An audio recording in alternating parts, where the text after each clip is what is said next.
Hello दोस्तों, स्वागत है आपका आपके अपने चैनल मार्केट सपोर्ट में।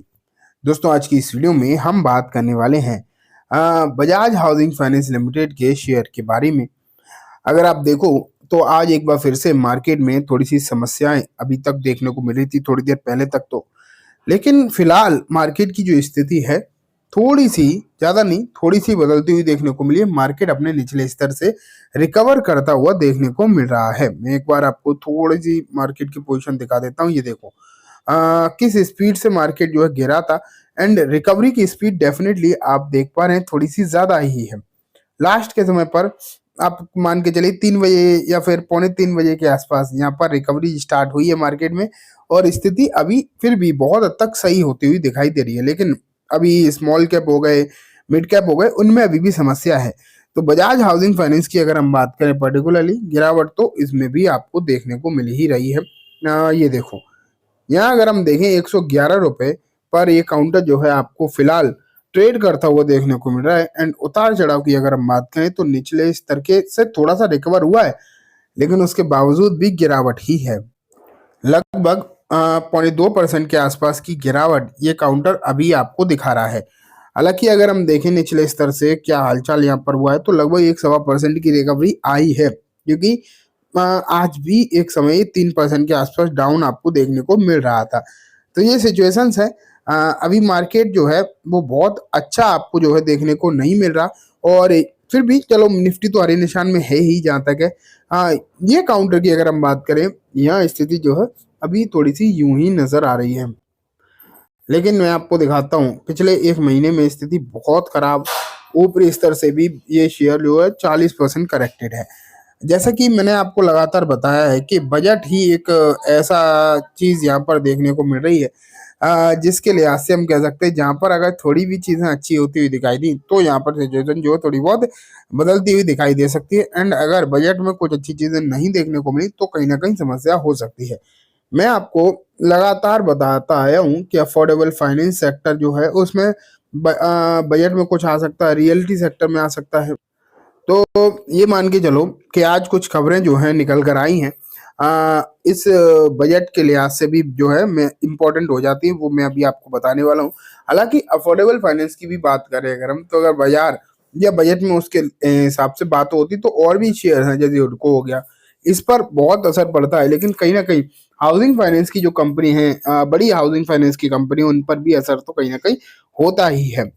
पहले तो मैं आपको एक रिपोर्ट दिखाना चाहूंगा जो ईटी नाउ पर पब्लिश हुई है। इस रिपोर्ट में देखो क्या लिखा है।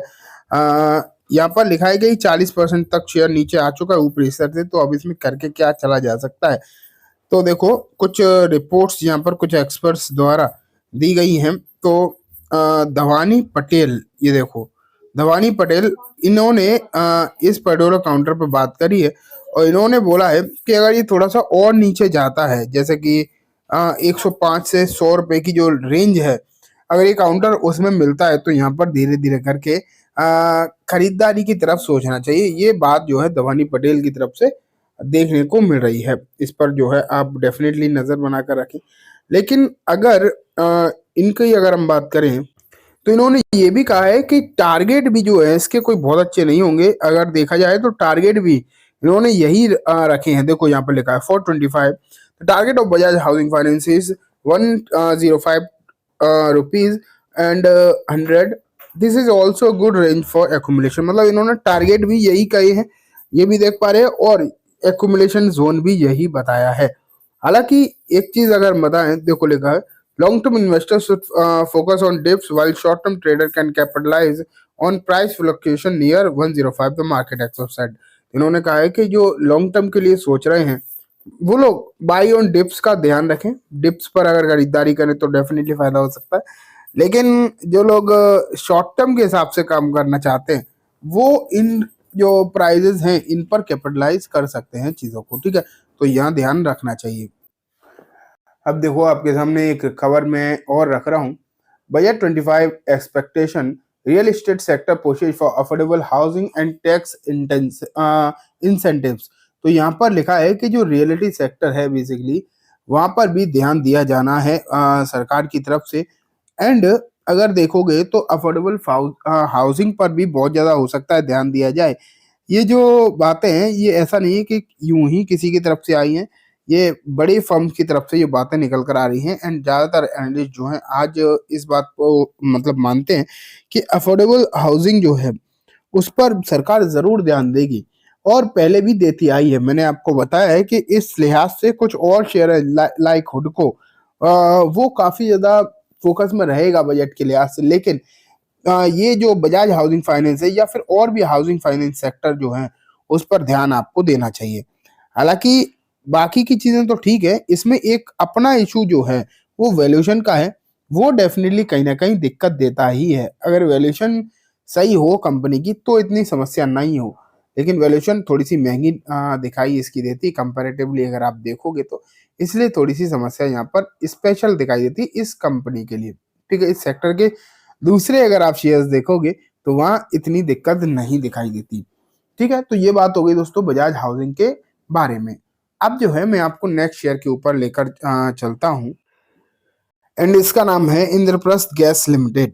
देखो इसे देखो, एक स्मॉल कैप कंपनी है। वैसे तो स्मॉल कैप यहाँ पर लिखा ही है, लेकिन मिड कैप है, 27,000 करोड़ के आसपास का मार्केट कैप है। ठीक है, अभी इसमें रिकवरी आ रही है, लेकिन यहाँ अगर देखा जाए तो कंपनी ने अपना एक कॉर्पोरेट एक्शन अनाउंस किया है। यहाँ पर यहाँ देखो अपडेट नहीं हुआ है, लेकिन मैं आपको बता दूं इस कंपनी ने कॉर्पोरेट एक्शन जो अनाउंस किया है वो है दोस्तों बोनस।